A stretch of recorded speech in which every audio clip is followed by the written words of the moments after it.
Hello everyone, Karen Mahoney here, Creative Memories Advisor in the New England area. I thought I would show a fun layout that I made today. I don't know if anybody's done it before. I haven't seen it anywhere, but I thought it would be fun to show you because it surprised me. So here is the layout that I made.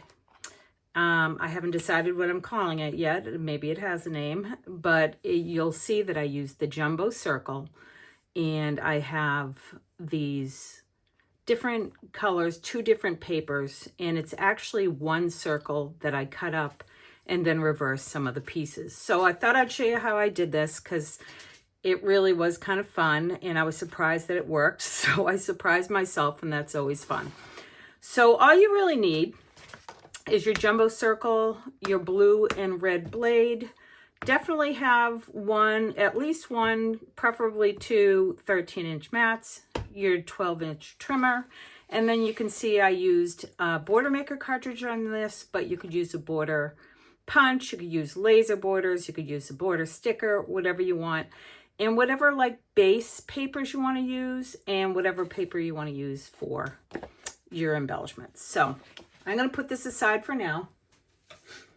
And what I'm doing is I'm going to be using a sheet of paper from the Christmas Charm, which is last year's Christmas paper.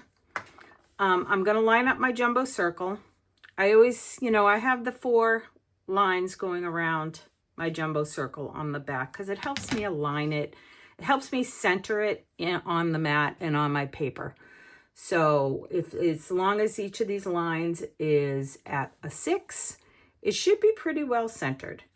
So what I'm going to do is I'm going to use my blue blade first, making sure that the little feet, which is these 2 little feet, everybody calls them something different, are in the track on the outside. I'm going on the outside, making sure I'm really going to hold the jumbo circle template firmly down so it doesn't shift.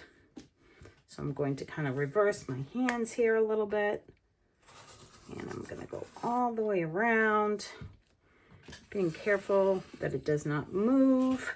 I always take my paper, kind of slide it around. Don't lift it once you're done. You want to keep this in place. Now, this is a piece I'm not using today, but I could, if I wanted to, save it for later. Now I need my red blade, and I'm doing the exact same thing again, going all the way around, being sure to hold it as still as possible.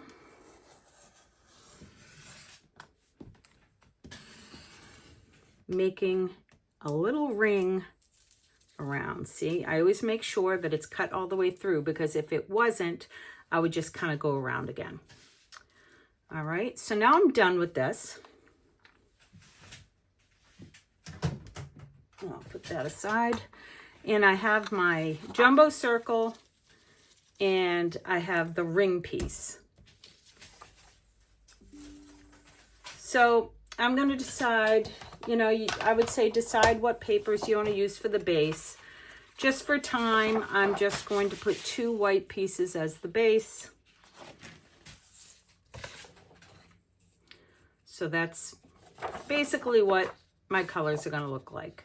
I'm probably, when it comes down to it, we'll probably use like a red piece of paper or something. So I'm just using that for now. So I need my trimmer, my 12-inch trimmer. And what I'm going to do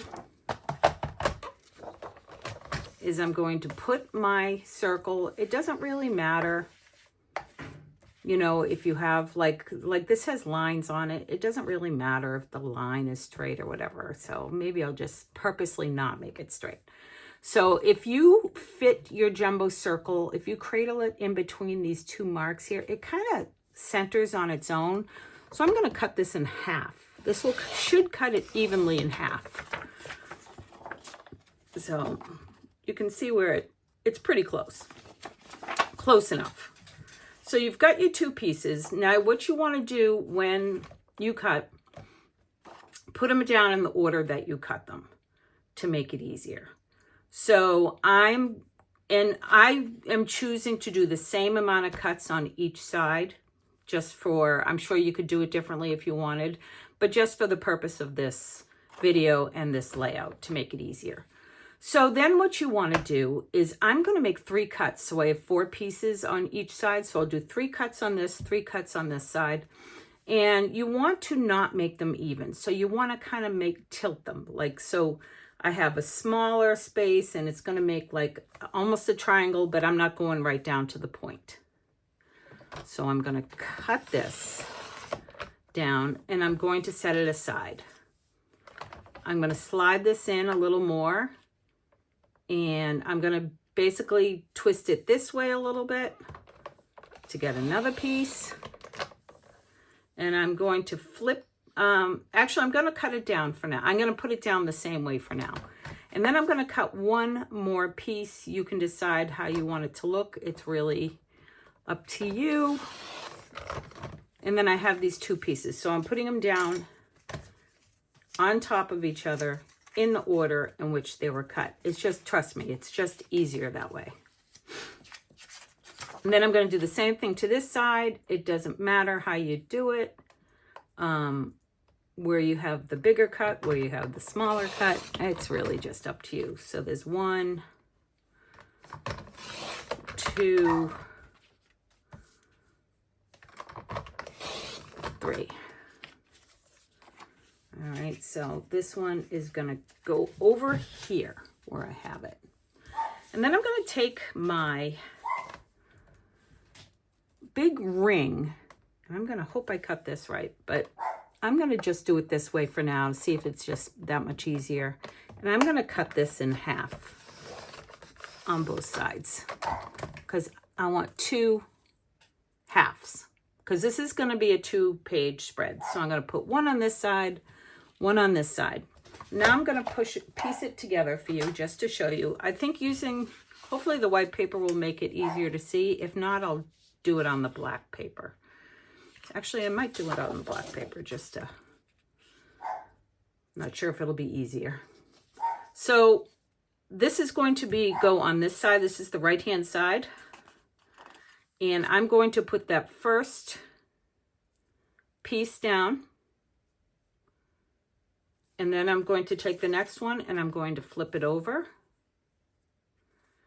And then the next one I'm going to keep on the other side. So I'm going to reverse every other one. And then like that. I'm going to take my half ring, and you can choose which side you want it to be on, or you could have cut just a different piece of paper to do this. And I'm going to fit it like that. And you know what? I think you can see the black better. So I'm going to get another piece.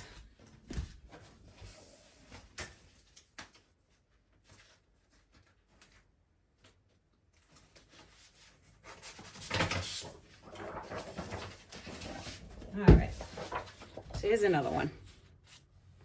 And I'm going to do the same thing on this side, except it's going to touch this end.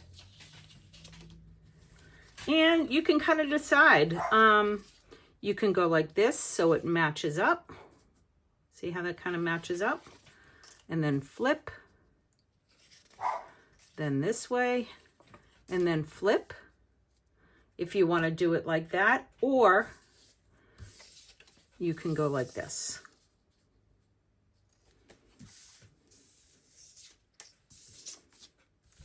And you can fit them in. Like that. Which is kind of how I want to do it, because then it goes every other. I'm going to keep the same side on this other half of the ring that's kind of framing it. So you can see how adorable that looks. I love it. And then what I would do, as I did on the other one, is then you can decorate. I'll show you how I did on this one.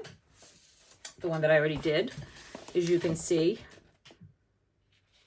You can see that I put it on top of designer paper that I cut down to an 11.5 by 11.5 with a white cardstock base that I gutted out. because the pieces that I gutted out, I can use as mats, whether it's on this or another layout, doesn't matter. And I did the same on this. I gutted out my white cardstock as not to waste. And then what I did is I cut out a acorn and leaves border maker cartridge in some bronze shimmer and put that across. And I do have some photos. I don't have all of them, but I can just kind of show you how it would look. I have a few that I'll just put here. And you could basically just, I only have the 3 photos, but you can basically see how this is going to come together. So you see, it's actually really, really easy. I'm going to write out some directions. So I have that at my next retreat. Maybe I will do this as a breakout. But I thought it was really cute, and I can't wait to see how this one comes together. All right. Thank you.